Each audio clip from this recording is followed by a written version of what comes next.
हम आज अभ्यास को देखेंगे।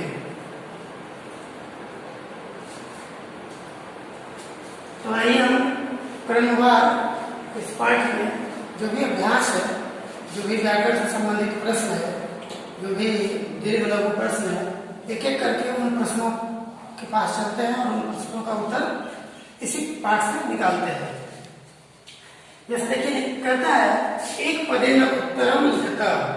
एक पदेन का अर्थ होता है एक पद में उत्तरम यानी उत्तर, लिखता यानी लिखिए, यानी प्रश्न जो दिए हुए हैं इनका आप उत्तर एक पद में दीजिए।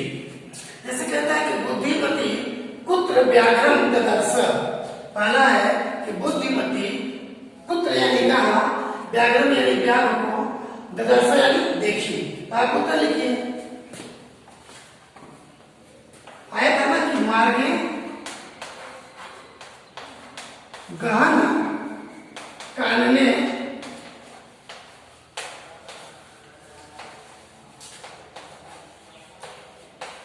बुद्धिमती व्याघ्रम ददर्श।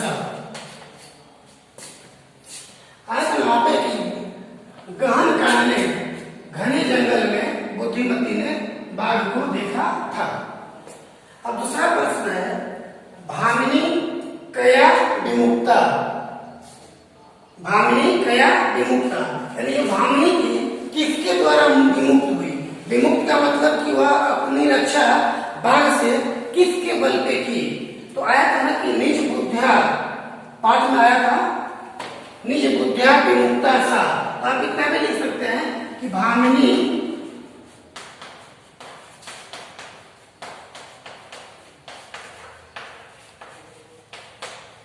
निज बुद्ध्या विमुक्ता, इतना से भी हो जाएगा क्योंकि एक पदे में उत्तरम लिखता ऊपर दिया हुआ है। तो आप लिख सकते हैं भामिनी निज बुद्ध्या विमुक्ता। अब आया कि सर्वदा सर्वकार्येषु का बलवती। प्रश्न संख्या 1 के भाग 3 का ये गप है कि सर्वदा सर्वकार्येषु का बलवती। सर्वदा यानी हमेशा, सर्वकार्येषु यानी सभी कामों में, का यानी क्या, बलवती यानी श्रेष्ठ होती है। यानी जब हम कोई भी काम करते हैं तो हम किसके बल पे उस काम को सफल कर पाते हैं। तो आया था ना कि सर्वकार बुद्धिर बलवती तन्वी सर्वकार्येषु सर्वदा। आप यहाँ लिख सकते हैं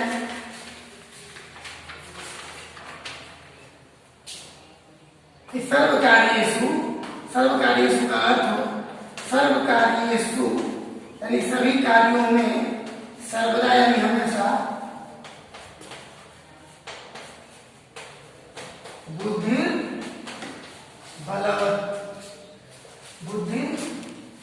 बलवती भवती।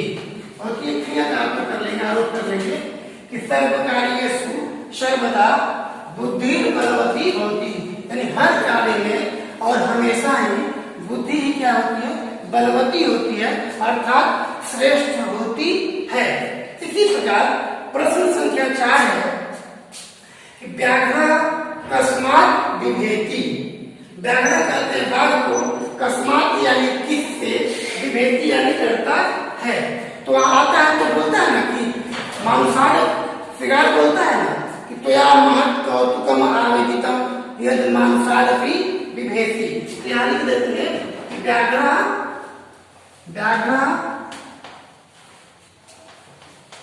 अब देखिए प्रश्न से ही आप उत्तर बनाइए। यहाँ है कि व्याघ्र कस्मात् बिभेति। बिभेति क्रिया है डरने के अर्थ में। कौन डरता है, तो बाघ डरता है। तो बाघ यहाँ करता हो गया जिसको आप सब्जेक्ट बोलते हैं, क्रिया हो गई विभेति। अब किससे ये एक संप्रदान कारक हो गया। कारक में आप जब पढ़ेंगे तो संप्रदान कारक हो गया। तो व्याघ्र कस्मात् बिभेति, तो यहाँ लिखिए व्याघ्र मानुषाद अपनी, मनुष्य से भी विभेति।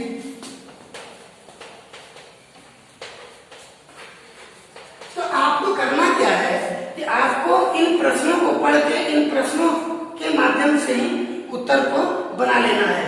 इसी प्रकार 5वां है अंगर जिसको बोलेंगे प्रश्न 1 का कि प्रत्युत्पन्नमति बुद्धिमती किम आक्षिपन्ति उवाच। प्रत्युत्पन्नमति का अर्थ हुआ तत्कालिक बुद्धि, जैसे कोई समस्या है तुरंत उसका समाधान होना एट ए टाइम। तो प्रत्युत्पन्नमति मति बुद्धिमती किम आक्षिपन्ति उवाच, तो जम्बुकम कर दीजिए, जम्बुकम। हालांकि यहाँ किम की जगह प्रश्न होना चाहिए था कम आक्षिपन्ति उवाच, कह के कम किसको आक्षेप करते हुए कोई बोली। तो यहाँ लिख दीजिए प्रत्युत्पन्नमति बुद्धिमती जम्बुकम आक्षिपन्ति उवाच। इस प्रकार आप एक पद में प्रश्न संख्या 1 का उत्तर दे देंगे। आइए हम अभ्यास दूसरे को देखते हैं। प्रश्न संख्या 2 क्या कहता है ये देखते हैं। प्रश्न संख्या 2 कहता है अधोलिखिता नाम प्रश्नानाम उत्तराणि संस्कृत भाषया लिखत। अधोलिखिता नाम का अभिप्राय हुआ नीचे लिखे हुए प्रश्नानाम का अभिप्राय हुआ प्रश्नों का उत्तराणि अर्थात उत्तर संस्कृत भाषया लिखत, यानी नीचे जो प्रश्न दिए हुए हैं इन प्रश्नों के उत्तर संस्कृत भाषा में लिखिए। आइए देखते हैं पहला प्रश्न क्या है। बुद्धिमती केन उपेता पितुर्गृहं प्रति चलिता। प्रश्न कहता है कि बुद्धिमती जो है केन उपेता, बुद्धिमती किन लोगों से घिरे हुए पितुर्गृहं प्रति चलिता, बुद्धिमती किन लोगों से घिर करके अपने पिता के घर गई। तो वहां था ना कि पुत्रद्वयो पेता, पुत्रद्वयो पेता बुद्धिमती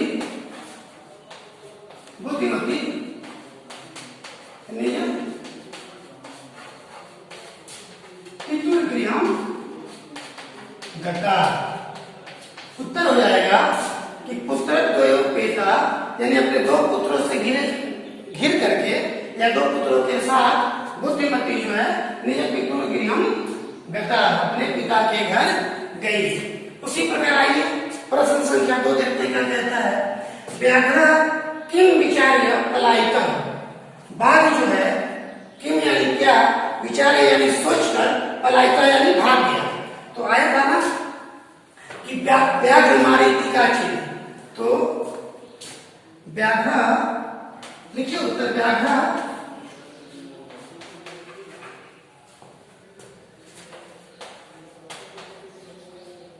व्याघ्र मारी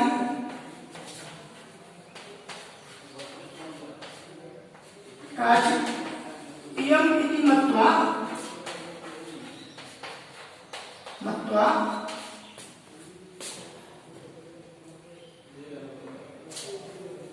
व्याघ्र किम विचारे पलायिता। तो व्याघ्र मारी काचित् इयम् इति मत्वा पलायिता। अर्थ हो गया, अर्थात कि बाघ ने यह सोचा कि जो है कोई बाघ को मारने वाली है, ऐसा मान करके वह पलायन कर गया यानी भाग गया। आइए प्रश्न संख्या 3 देखते हैं क्या कहता है। लोके मातो भया कह मुच्यते। लोके अर्थात संसार में मातो भया यानी बड़े बड़े भय से कह मुच्यते। तो आया था ना है ना कि अन्य अपनी बुद्धिमान लोके मुच्यते मातो भया। तो लिख देंगे बुद्धिमान लोके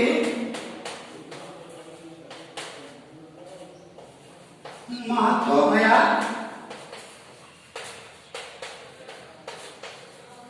मुच्यते। ठीक है ना कि लोके महतो भयात का मुच्यते।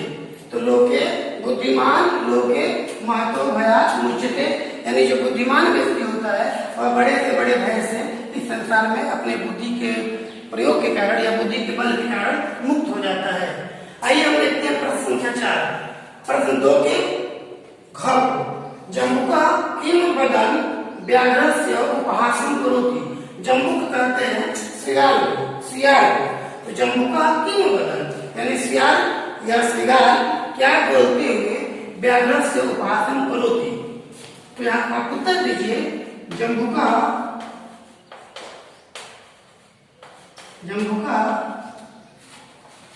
व्याघ्रं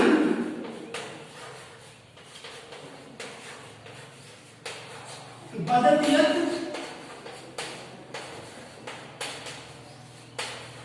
मानुषादपि विभेषी।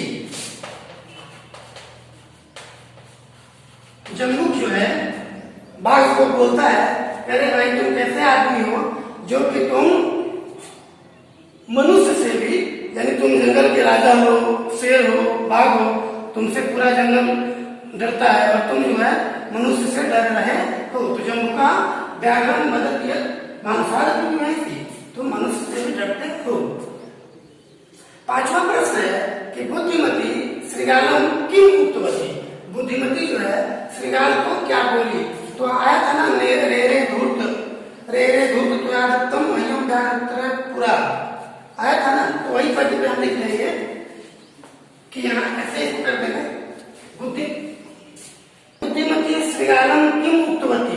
तो हाँ बुद्धिमती बोलती है ना कि रे धूर्त त्वया दत्तम मह्यम व्याघ्रं पुरा करके।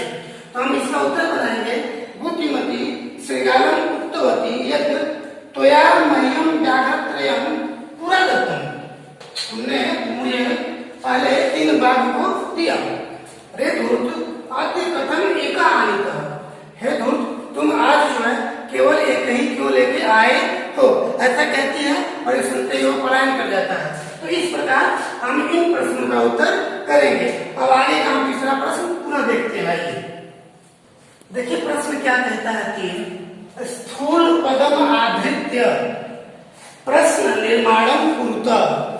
स्थूल पद का मतलब हुआ नीचे जो पद दिया हुआ है उसमें अंडरलाइन किया हुआ है, या स्थूल पद का मतलब हुआ उसको मोटे अक्षर में लिखा गया है, उसको आधृत्य लेकर के प्रश्न निर्माणम कुरुतः, प्रश्न का निर्माण कीजिए। अब आइए हम देखते हैं पहला कौन सा प्रश्न है।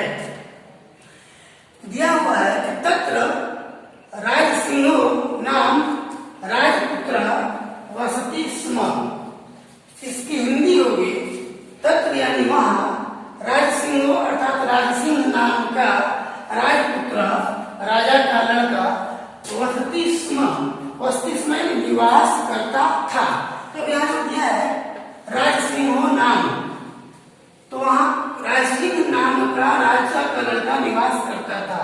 तो हम इसको प्रश्न जब बनाएंगे तो वहां कौन निवास करता था, और उस कौन का उत्तर हो जाएगा कि राजपुत्र, राजपुत्र निवास करता था।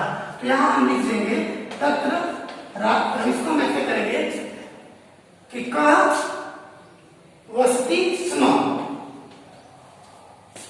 उसी प्रकार प्रश्न 2 है बुद्धिमती चपेटया पुत्रौ प्रहृतवती।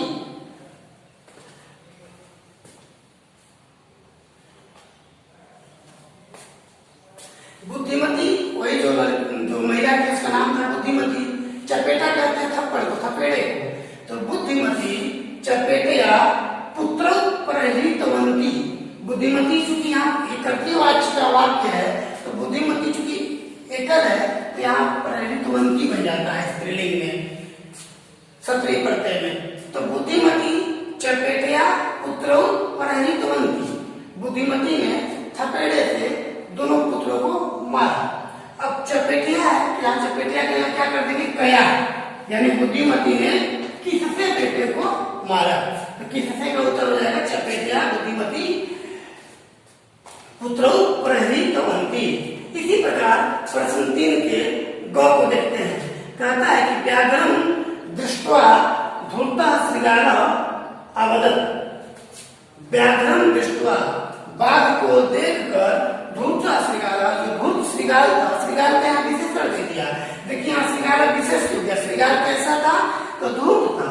तो धूर्तः श्रृगालः अवदत्, बाघ को देखकर धूर्त श्रृगाल बोला। यहाँ बाघ है ना, यहाँ कर देंगे कम कम कम यानी किसको, जैसे कम दृष्ट्वा धूर्तः श्रृगालः अवदत्, तो व्याघ्रं दृष्ट्वा धूर्तः श्रृगालः अवदत्। इसी प्रकार आइए हम देखते हैं प्रश्न 3 के घ को। ये कहता है कि तुम मानुषात् विभेषी, तुम यानी तुम, मानुषात् यानी मनुष्य से, विभेषी यानी डरते हो। अब यहाँ तो मानुषात् जो है हमारा स्थूल पद है, इस प्रश्न में जो मानुषात है, स्थूल पद है, जैसे पहले के पद में स्थूल पद हमारा व्याघ्र था, दूसरे में हमारा स्थूल पद चपेटा था और चपेटिया था, और पहले में हमारा स्थूल पद राजसिंह था। उसी प्रकार यहाँ पे मानुषात है, तो तुम मानुषात विभेषी, तुम मनुष्य से डरते हो, तो यहाँ हो जाएगा तुम कस्मात विभेषी। कस्मात यानी किससे, कस्मात करके आप प्रश्नवाचक चिन्ह भी दे देंगे क्योंकि प्रश्न निर्माण कर रहे हैं। इसी प्रकार हमारा अंतिम वाक्य है पूरा त्वया मह्यम व्याघ्रत्रयम दत्तम। पूरा यानी पहले, त्वया यानी तुमने, मह्यम यानी मुझको। देखिए संस्कृत में ना दा के योग में चतुर्थी विभक्ति होती है, जिसको दिया जाए उसमें चतुर्थी लगती है। जैसे हम कहते हैं कि हम धोबी को कपड़ा देते हैं तो रजकाय वस्त्रम ददामि, तो वहां चतुर्थी होती है जिसको दिया जाए। तो पूरा त्वया मह्यम, ये जो मह्यम है ना, ये अस्मत् शब्द का चतुर्थी का एक वचन है। अहम, अवाम, वयम, माम, अवाम, अस्मान, मया, अवाभ्याम, अस्माभि, मह्यम, है ना चतुर्थी संप्रदान कारण। तो कह रहा है कि पूरा त्वया मह्यम व्याघ्रत्रयम दत्तम।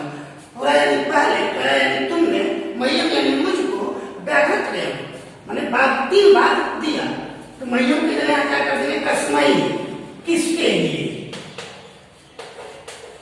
तो चूंकि यहाँ मह्यम है तो यहाँ भी क्या हो जाएगा, यहाँ भी चतुर्थी होगी, तो ये किम शब्द का रूप चलाएंगे पुल्लिंग में। जैसे अस्मत् सर्वनाम का चला रहे थे तो वहां चलेगा कह कहू के, कम कहू कान, के नकाभ्याम कई, कस्मै।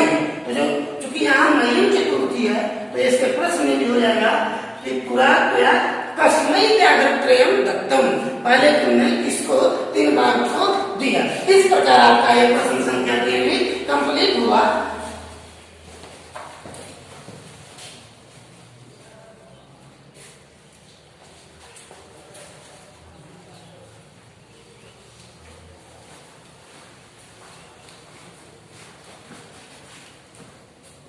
में प्रश्न 4 को देखते हैं क्या कहता है।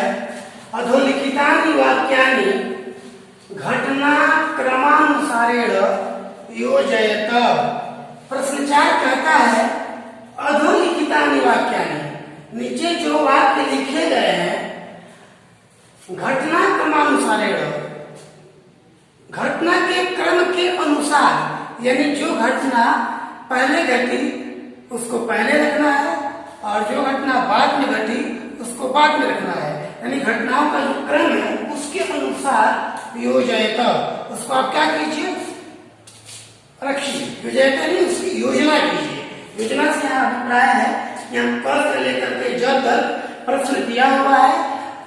उस पूरे कहानी में बुद्धि बलवती सगाई जो कहानी है, उस कहानी में जो घटना का क्रम है उसके अनुसार आप क्या कर दीजिए, इसको योजित कर दीजिए। आइए एक बार पहले पूरी घटना को पढ़ लेते हैं, उसके बाद क्रम को निर्धारित करेंगे। कहा कि व्याघ्रमारी इयमिति मत्वा पलायितः। वाघ जो है ये व्याघ्रमारी है, यानी बाघ को मारने वाली है। इयमिति, यह जो है इयम व्याघ्रमारी इति मत्वा, ऐसा मानकर व्याघ्र पलायितः, बाघ जो है क्या कर दिया, भाग चला। दूसरा प्रश्न है प्रत्युत्पन्नमति सा श्रृगालम आक्षिपन्ति उवाच। प्रत्युत्पन्नमति, प्रत्युत्पन्नमति का मतलब हुआ कि तत्काल की बुद्धि वाली, सा बुद्धिमती, श्रृगालम आक्षिपन्ति उवाच, श्रृगाल की तरफ आक्षेप करते हुए बोली।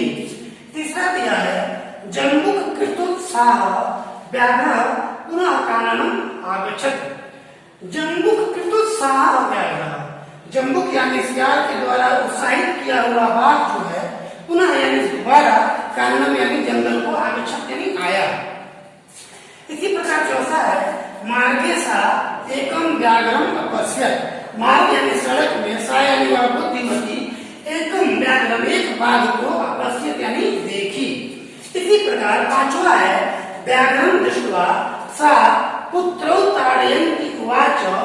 व्याघ्रम दृष्ट्वा, बाघ को देखकर, सा यानी वह बुद्धिमती, पुत्रौ ताड़यन्ति उवाच, पुत्रों को मारते हुए बोली। अधुना एकमेव व्याघ्रम विभज्य भुज्यताम्। अधुना यानी इस समय एकमेव व्याघ्रम यानी एक ही बाघ को विभज्य भुज्यता, विभज्य यानी उनको बांट करके भुज्यता यानी खाई है।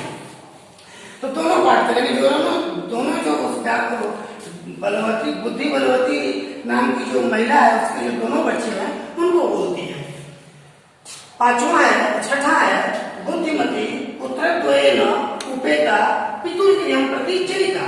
बुद्धिमती जो है अपने पुत्रद्वयेन उपेता अपने दो पुत्रों से युक्त होकर के पिता के घर को चले। उसी प्रकार सातवां है त्वं व्याघ्रत्रयम् आनेतुं प्रतिज्ञाय एकमेव आनीतवान्। त्वं यानी तुमने व्याघ्रत्रयम् आनेतुं तीन बाघों को लाने के लिए प्रतिज्ञा यानी प्रतिज्ञा करके एकमेव आनीतवान् एक ही ले आए। अंतिम है गलबद्ध श्रृगाल का व्याघ्र पुनः पलायित। गले में बंधा हुआ जो श्रृगाल है वह भाग गया। इस प्रकार हमने प्रश्न 4 के इसको पढ़ा। अब इसको आइए हम क्रमबद्ध रखते हैं। सबसे पहले क्या होगा तो जो कह रहा है कि बुद्धिमती पुत्रद्वयेन उपेता पितुर्गृहं प्रति चलिता है, इसको हम सीक्वेंस 1 में रखेंगे। उसके बाद सीक्वेंस 2 में होगा मार्गेसा एकम व्याघ्रम अपश्यत्। रास्ते में उसने एक बाघ को देखा। इसको हम सीक्वेंस 2 को यहाँ करते हैं ताकि आपको स्पष्ट समझ में आए।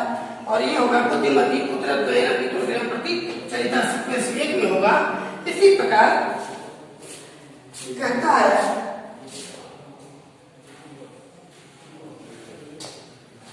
व्याघ्रं दृष्ट्वा सा पुत्रौ ताडयन्ति उवाच अधुना एकमेव व्याघ्रं विभज्य भुज्यताम्। ये हो जाएगा 3 में। चौथा हो जाएगा व्याघ्रमारी ये मतलब पलायिता 4 में। पांचवा होगा जम्बुक कृतोत्साह व्याघ्र पुनः काननम आगच्छत्। ये होगा 5वां। और छठा होगा प्रत्युत्पन्नमते सा श्रृगालम आक्षिपन्ति उवाच। और इसके बाद 7वां हो जाएगा तुम व्याघ्रत्रयम् आनेतुम् उक्तवान्। 7वां होगा। और 8वां ऐसे ही रह जाएगा। इस रूप में हम प्रश्न 4 को व्यवस्थित क्रम में देखते हैं कि बुद्धिमती पुत्रद्वयेन उपेता पितुर्गृहं प्रति चलिता। एक पहली घटना घटी। उसके बाद दूसरी घटना में हुआ कि मार्गेसा एकम व्याघ्रम अपश्यत्, रास्ते में उसने बाघ को देखा। तीसरा हुआ कि व्याघ्रं दृष्ट्वा सा पुत्रौ ताडयन्ति उवाच अधुना एकमेव व्याघ्रं विभज्य भुज्यताम्। तीसरा होगा। चौथा होगा व्याघ्रमारी यमिति मत्वा पलायित, या कोई बाघ को मारने वाली है ऐसा मान करके भाग गया। और 5वां है जम्बुक कृतोत्साह व्याघ्र पुनः काननम आगच्छत्। जब बाघ लौट के जाता है और श्रृगाल और बाघ का संवाद होता है, पुनः जब श्रृगाल उसको प्रेरित करता है वो आता है। सीक्वेंस 5वां होगा। छठे में आएगा प्रत्युत्पन्नमते सा श्रृगालम आक्षिपन्ति उवाच। जब श्रृगाल इसके साथ आता है, बाघ श्रृगाल के साथ आता है तो वह आक्षेप करते हुए बोलती है। छठा। और 7वां बुद्धिमती पुत्र 7वां में आएगा त्वं व्याघ्रत्रयम् आनेतुं प्रतिज्ञाय एकमेव आनीतवान्। जब जाता है तो बोलती आक्षेप करती है तुमने 3 लाने की बात की थी, एक ही लेके आए हो। और 8वां होगा गलबद्ध श्रृगाल व्याघ्र पुनः पलायित। गले में बंधा हुआ श्रृगाल उसके बाद वहां से भाग जाता है। इस रूप में प्रश्न 4 के सीक्वेंस को हम या क्रम को घटना के क्रम को स्थापित करते हैं। अब प्रश्न 5 को देखते हैं क्या कहता है। प्रश्न 5 कहता है संधि विच्छेदम वा कुरुत। नीचे दिए हुए हैं, इसमें करना क्या है कि संधि अर्थात संधि विच्छेदम हुआ या संधि के विच्छेद को कुरुत करते हैं। हमने आपको जब पहला पाठ पढ़ाया था सूची पर्यावरण, वहां भी बताया था कि जब हम संधि को अलग करते हैं तो संधि विच्छेद करते हैं और समास में उसको विग्रह करते हैं। तो यहाँ संधि यानी कहीं पे संधि करके दिखाना है कि कौन सी संधि हुई, और कहीं पे दिया हुआ पद है उसके विच्छेद को करना है। जैसे पितुर्गृहं दिया है, अब इसको जो हम करेंगे उसको हम विच्छेद कहेंगे। क्या कहेंगे? विच्छेद। क्योंकि पद तो दिया हुआ है पितुर्गृहं, तो यहाँ बनेगा पितु प्लस गृहं। आप इतना ही जानिए पितु धन गृहं विसर्ग को रह होकर के पितुर्गृहं बनता है। तो ये हुआ संधि विच्छेद का उदाहरण हुआ। उसी प्रकार दिया है एकैका। एकैका कहते हैं एक और एक एकैक कहते हैं। और एक मतलब जो धन नहीं करना है, जोड़ नहीं करना है, प्लस नहीं करना है। एका धन एका, यहाँ वृद्धि संधि हो जाएगी, दीर्घ संधि हो जाएगी, वृद्धि संधि होकर के और ए मिलके ऐ हो जाती है, तो एकैका बनता है, यानी एक एक को। अब जो हमारा ये पद दिया अन्य आरोपी, यहाँ हम संधि करेंगे। अभी तो हमने दो जगह संधि की हुई थी, इसका हमने विच्छेद किया, अब यहाँ हम संधि करेंगे। जैसे अन्य आरोपी है, तो यहाँ हो जाएगा अन्य को विसर्ग को हो जाता है, तो अन्योपी। आप इतने जाने कि विसर्ग को हो करके अन्योपी बनता है, विसर्ग संधि का उदाहरण है। उसी प्रकार यहाँ दिया हुआ है इति जोड़ उक्त्वा। अब यहाँ इति में जो यहाँ ई है, इस ई को य हो जाता है, तो यह संधि का उदाहरण बनता है, और तो आधा हो जाएगा।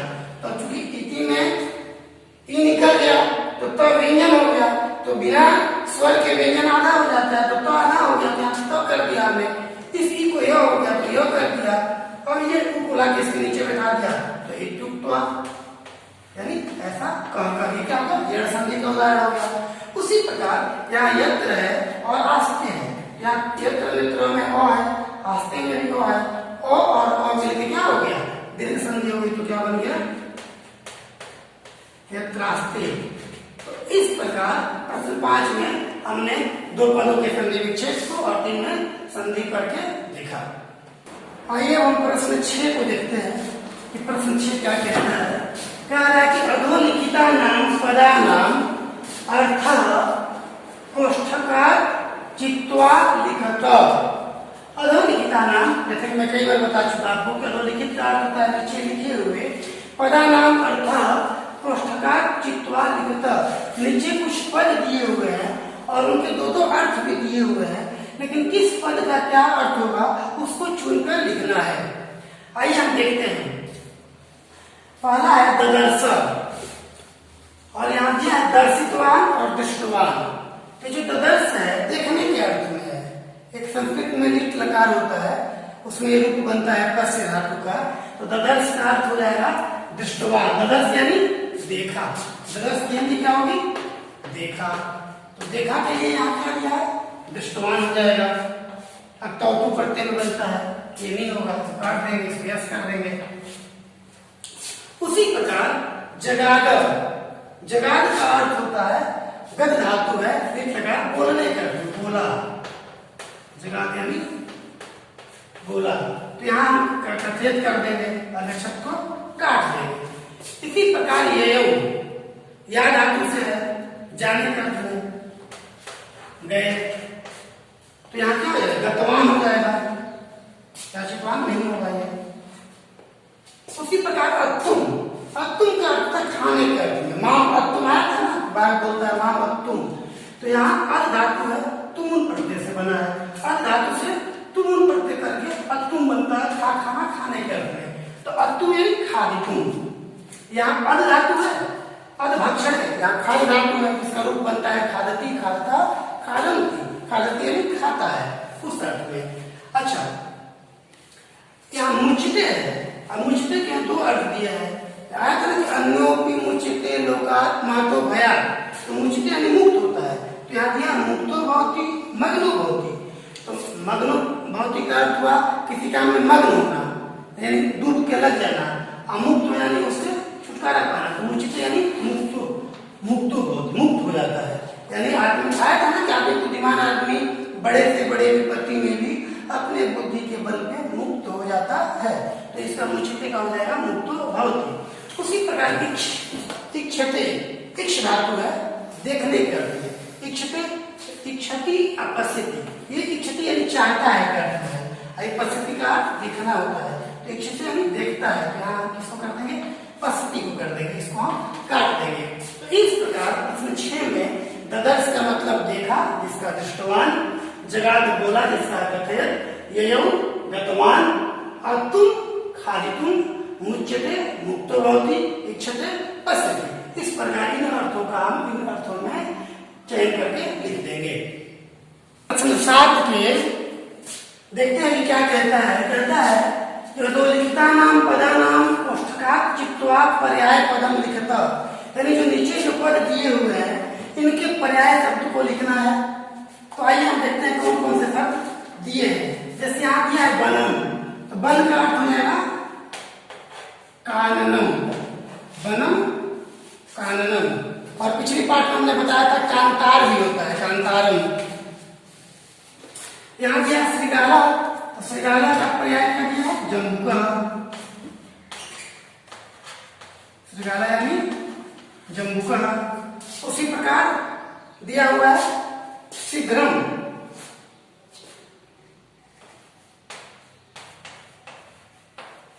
शीघ्रम का आप कर लेंगे सत्वरम। झटिति भी होता है, कर सकते हैं जल्दी पर्याय। पत्नी, पत्नी क्या हो जाएगा भार्या, पत्नी भार्या। भी आप रामायण सीरियल देख रहे थे तो वहां कई बार आया होगा कि राम की भार्या सीता, तो भार्या शब्द किस अर्थ में आता है पत्नी का अर्थ में आता है। गच्छसी का हो जाएगा यासी, गच्छसी यानी यासी, गच्छसी यानी जाता है और यासी यानी भी जाता है। तो इस प्रकार आपके लिए 5 पर्याय शब्द दिए थे और इनके ये 5 अर्थ हो गए।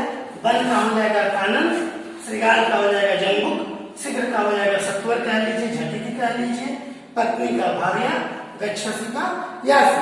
और इसी में प्रश्न 7 के खंड आ में दिया विपरीतार्थक पदम लिखत, यानी जैसे हम यहाँ पे बंद का पर्यायवाची कानन लिखते थे उस प्रकार विपरीतार्थक हुआ उल्टा।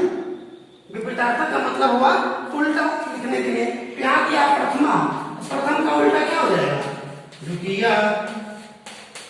पहला दूसरा। उक्त्वा, उक्त्वा का क्या हो जाएगा श्रुत्वा, उक्त्वा यानी कहकर, तो कहने का उल्टा क्या होगा सुनकर। अधुना, अधुना का मतलब होता है अभी। जैसे मान लीजिए कि मैं अभी आपको विपरीतार्थक शब्द को पढ़ा रहा हूं, ये क्या हुआ अधुना। तो इसका उल्टा क्या हो जाएगा कि मैं कहूँ कल मैं बाद में आपको मैं संधि पढ़ाऊंगा, तो अधुना क्या हो जाएगा पश्चात। इसका अबेला, अबेला मतलब कुछ समय, मतलब वेला का मतलब समय होता है, अबेला मतलब कुछ समय, तो अबेला क्या हो जाएगा वेला, वेला यानी समय काल टाइम अवधि। अब बुद्धिहीना, बुद्धिहीना क्या हो जाएगा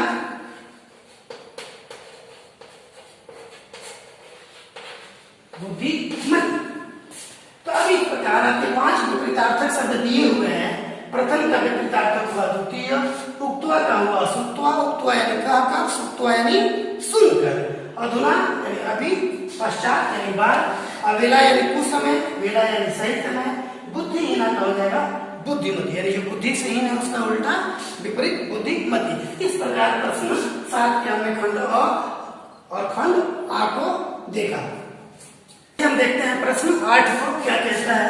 प्रश्न 8 कहता है प्रकृति प्रत्यय विभागम कुरुतः, यानी नीचे कुछ शब्द दिए हुए हैं, इनमें कौन सी प्रकृति है और इनमें कौन सा प्रत्यय है। जैसे प्रत्यय लगने से अर्थ बदलता है, और क्या प्रकृति है यानी इसका मूल रूप क्या था। तो जैसे चलिता है तो चल धातु है जिसका रूप चलता है, चलती, चलता, चलंती, चलने के अर्थ में। तो चल धातु से जब हम अक्ता प्रत्यय करते हैं तो रूप बनता है चलिता। उसी प्रकार नष्टा है, नस धातु है जिसका अर्थ है नश्यति, नश्यति यानी नाश हो जाएगा, जिसे आप भी उपसर्ग लगा के बनाते हैं विनश्यति यानी विनाश होगा। तो इस नस धातु से प्रत्यय करके नष्टा। आवेदिका, जैसे हम कहते हैं हमने आवेदन दिया है, आवेदन यानी आवेदन पत्र यानी प्रार्थना पत्र को भी आवेदन ही बोलते हैं, ठीक है। तो यहाँ आ उपसर्ग है, विद धातु है, विद ज्ञाने, अक्ता प्रत्यय करते हैं तो आवेदिता। तो वही आवेदन जो है उसे आवेदित का अर्थ हुआ निवेदन किया हुआ, मैंने उनसे आवेदित किया है, निवेदन किया है। उसी प्रकार दृष्टा, तो यहाँ दृष्ट धातु है, इस दृष्ट धातु से अक्ता प्रत्यय करेंगे तो दृष्टा, दृष्टा यानी देखा। उसी प्रकार गता है, यहाँ गम धातु है, गम धातु से त प्रत्यय करेंगे, तो यही गम धातु से हम रूप बनाते हैं गच्छति, गच्छति यानी जाता है, और इसी गम धातु से जब हम त प्रत्यय करते हैं तो रूप बनता है गतः, गतः यानी गया। उसी प्रकार हतः, हतः यानी हन जोड़ अत्तः। अभी वो रामायण देख रहे थे ना, तो वहां कहा ना राम ने रावण को मारा, तो रूप बनाइए, अनुवाद बनाइए, राम ने रावण को मारा, तो रावणे ना रामे ना रावण हतः, राम के द्वारा रावण मारा गया। ऐसे कर्मवाचक में बनेगा ये, अब तक प्रत्यय होता है, तो हतः यानी हम धातु से तब प्रत्यय करके हतः। उसी प्रकार यहाँ पठता है, ये पठता को देखिए, पठ धातु है, ठीक है, इसका रूप बनता है पठती, पठता, पठंती, पढ़ते नहीं पढ़ता है। इस पठ धातु से अब तक प्रत्यय करके करेंगे, पठता यानी पढ़ा। जैसे मैंने सूची, मया सूची पर्यावरण वर्ण, सूची पर्यावरण पाठा पठिता, चूंकि पाठ हो जाएगा तो यहाँ पठिता हो जाएगा। उसी प्रकार लब्धा, लब्ध मतलब प्राप्त करना, तो लब्ध धातु है, लब्धते प्राप्त करता है, तो लब्ध से तब प्रत्यय करेंगे तो लब्धा यानी प्राप्त किया। तो इस प्रकार इनकी प्रकृति हो गई, जैसे चलिता में चल धातु ये प्रकृति है और अक्त प्रत्यय है, उसी प्रकार नष्टा में नस धातु है, प्रकृति है, अक्त प्रत्यय है। उसी प्रकार आवेदिका में आ उपसर्ग है, वीर धातु है, तब प्रत्यय है। दृष्टा में विष धातु है, अक्त प्रत्यय है। गता में गम धातु है, तब प्रत्यय है। हता में हम धातु है, तब प्रत्यय है। पठिता में पठ धातु है, तब प्रत्यय है। लब्धा में लग धातु है, तब प्रत्यय है। इस प्रकार जो मूल धातु होती है, उन मूल धातुओं से प्रत्यय लगा के अर्थ बनते रहते हैं। प्रश्न संख्या 9 को देखते हैं, क्या कहता है इसको समझते हैं। कहता है अधोलिखिता नाम पदानाम अक्तौतु प्रत्यय से प्रयोगम कृत्वा वाच्य परिवर्तनम कुरुतः। वाच्य परिवर्तन की बात करता है। अब थोड़ा ना हम इसको, इसके वाच्य को बदलने से पहले थोड़ा इसके रूप को समझते हैं। देखिए पहले वाच्य क्या है, हम वाच्य कहते किसे हैं? आपने सुना होगा कि कर्तृवाच्य, कर्मवाच्य, भाववाच्य, कर्म कर्तृवाच्य, संस्कृत में 4 वाच्य होते हैं। इंग्लिश में भी एक्टिव जिसको आप कर्तृवाच्य बोलते हैं, पैसिव जिसको कर्मवाच्य बोलते हैं।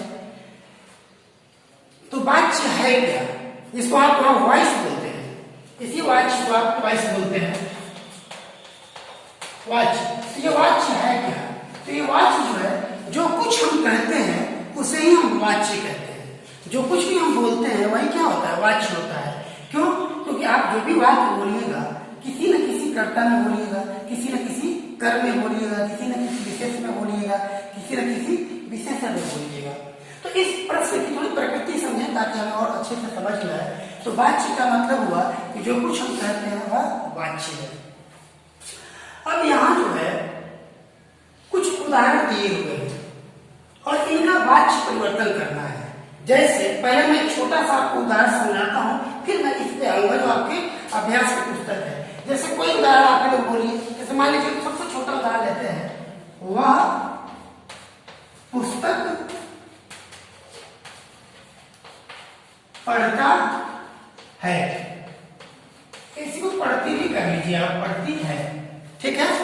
अब यहाँ पे किसी भी वाक्य में कर्ता होता है, कर्म होता है, क्रिया होती है। तो ये जो पढ़ना है, पढ़ता है या पढ़ती है, ये क्रिया है। क्या हुई? क्रिया हुई। कौन पढ़ता है? वह पढ़ता है। वह क्या हुआ? कर्ता हुआ। अब इसी क्रिया से हम कौन और किसको का प्रश्न करते हैं, जो उत्तर मिलता है वह हमारा कर्म हो जाता है। जैसे क्या पढ़ता है या किसको पढ़ता है, तो क्या पढ़ता है? पुस्तक पढ़ता है। किसको पढ़ता है? इस पुस्तक को पढ़ता है। ये मेरा कर्म हो गया। अब इसको हम कर्तृवाच्य में बनाएंगे। अच्छा, एक चीज और आप जानिए, कर्तृवाच्य में क्या होता है? कर्ता की प्रधानता होती है। प्रधानता का मतलब कर्ता के अनुसार क्रिया होगी। तो जैसे यहाँ हुआ कि संस्कृत क्या हो जाएगी? पुस्तक का पुस्तकम, अब पढ़ता है था पठती, यानी पुस्तकम पठती। ये मेरा वाक्य जो है कर्तृवाच्य में बना। अब ये क्या करता है? वाच्य परिवर्तन पूर्वक, यानी वाच्य को आप बदलिए, यानी कर्तृवाच्य से जब इसको हम इसी वाक्य को जब हम कर्मवाच्य में बनाएंगे तो यहाँ साथ देगा क्या हो जाएगा, तेन हो जाएगा, क्योंकि तृतीया होती है।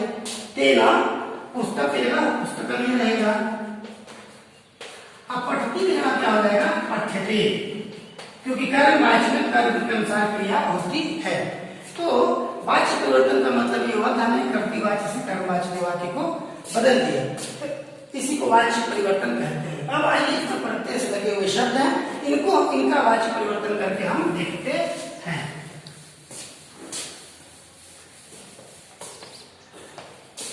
पहला आपका है तया अहम हंतुम आरब्धः। तया अहम हंतुम आरब्धः, यहां हो जाएगा सा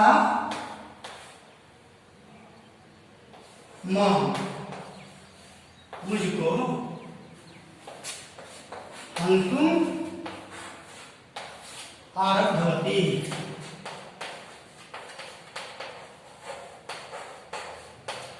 अब यहाँ जो आरब्धा है ये कर्मवाच्य का है, अक्तर प्रत्यय का है। जैसे हम बनाए थे इसके तुरंत पहले हमने अभ्यास में बनाया था नष्ट, भ्रष्ट, लब्धा, अक्तर प्रत्यांत हमने बनाया था ना, तो अक्तर प्रत्यय का प्रयोग कर्मवाच्य के अर्थ में होता है। तो तया अहम हंतुम आरब्धा, उसके द्वारा मैं मारा जाने लगा, इसका जब बनाएंगे हम तो तया क्या हो जाएगा, सा माम हंतुम आरब्धवती, वह मुझे मारना चाहिए। मया पुस्तकम पठितम, अभी मैंने पुस्तक पढ़ा, तो इसका क्या हो जाएगा, अहम, मया की जगह कर्तृवाच्य अहम, पुस्तकम पठितवान, मैंने पुस्तक पढ़ा, मैंने पुस्तक पढ़ी। ठीक है, इसी प्रकार से रामेण भोजनम कृतम, राम ने भोजन कर लिया। अब इसका जब हम वाच्य परिवर्तन करेंगे तो कहेंगे राम। अभी हम कर्तृवाच्य बना रहे हैं, क्योंकि अक्तौतु प्रत्यय का जो प्रयोग होता है कर्तृवाच्य के अर्थ में होता है। तो राम भोजनम कृतवान। उसी प्रकार सीतया लेखा लिखिता, सीता के द्वारा लेख लिखा गया। तो सीता लेखम लिखितवती, क्या हो जाएगा, लिखितवती, सीता ने लेख लिखा। अब चूंकि सीता जो है स्त्रीलिंग है, इसीलिए यहाँ लिखितवान होके लिखितवती हो रहा है। ये भी बात आपको समझना है। जैसे ऊपर दिया था कि रामेण भोजनम कृतम, राम ने भोजन कर लिया। हमने जब इसका वाच्य परिवर्तन किया तो हमने बनाया रामा भोजनम कृतवान, राम भोजन किया। अब नीचे है सीता लेखा लिखितवती, सीता ने लेख लिखा, हमने बनाया सीता लेखन लिखितवती। अब आपको समझे होगा कि सब ने एक जगह कृतवान कर दिया, एक जगह लिखितवती कर दिया, तो आप ये जानिए कि जो स्त्रीलिंग होता है उसमें ई लग जाता है, वती लगता है, और जो पुल्लिंग होता है उसमें वान लगता है। अभी तक आप इतना ही जानिए। जब हम वाच्य परिवर्तन करेंगे तो यहाँ आरब्ध की जगह पे स्त्रीलिंग होगा तो टी जोड़ देंगे। जैसे तया अहम हंतुम आरब्ध, सा माम हंतुम आरब्धवती, तब मया पुस्तकम पठितम, तो यहाँ पठितम रहेगा, वान जोड़ देंगे। तो वान और ती जोड़ के हम को बनाते हैं, समानता समझिए। और अश्वेन क्रीडम भुक्तम, अश्व कहते हैं घोड़ा को, अश्वेन क्रीडम भुक्तम का हो जाएगा अश्वा, अश्वा हया कर लीजिए, घोड़े का अश्वा, क्रीडम यानी घास, क्रीडम भुक्तवान यानी घोड़े ने घास को खाया। अंतिम हमारा उदाहरण है मया चित्रम दृष्टम, मैंने चित्र को देखा। मया त्वया चित्रम दृष्टम, तुमने चित्र को देखा। तो त्वया का हो जाएगा तुम, चित्रम का हो जाएगा चित्र, अदृष्टम का हो जाएगा दृष्टवान, तुमने चित्र को देखा है, इसका तो बन जाएगा। तो कहने का मेरा मतलब यह था कि जो हम वाच्य परिवर्तन करते हैं तो कर्तृवाच्य से जैसे कर्मवाच्य को बनाते हैं, उसी प्रकार यहाँ अक्तव प्रत्याय दिए हुए शब्द प्रयोग थे, उदाहरण थे, उनको हमने क्या कर दिया, अक्तव में बदल दिया। सामान्यतः आप इतना जानिए कि जहाँ आपको यहाँ अगर ऐसा दिखे वहां वान जोड़ देंगे, अगर यहाँ पुल्लिंग हो तो, और अगर यहाँ स्त्रीलिंग है तो वती जोड़ देते हैं। सामान्यतः आप समझिए। तो इस प्रकार हमने आज बुद्धि बलवती सदा इस पाठ को पढ़ा। इसके पहले एपिसोड में हमने इसके अर्थ को जाना, दूसरे वाले अर्थ में आकर के हमने इससे बने इस पाठ में आए हुए जो भी प्रश्न थे उन हर एक प्रश्न का हमने, चाहे वो संधि से जुड़े प्रश्न हो, चाहे वो पर्यायवाची जुड़े हुए शब्द हो, चाहे वो एक लोकोत्तरीय प्रश्न हो या दीर्घोत्तरीय प्रश्न हो या प्रत्यांत हो या वाच्य परिवर्तन से जुड़े हुए शब्द हो, वाक्य हो, प्रयोग हो, प्रश्न हो, उन सबका हमने उत्तर बनाया। आपको इसे आपके इन अभ्यासों को इसी रूप में बनाएं और अगली कक्षा में हम व्यायाम सर्वदा पथ्य पाठ को पढ़ेंगे। बहुत बहुत आप सबको धन्यवाद।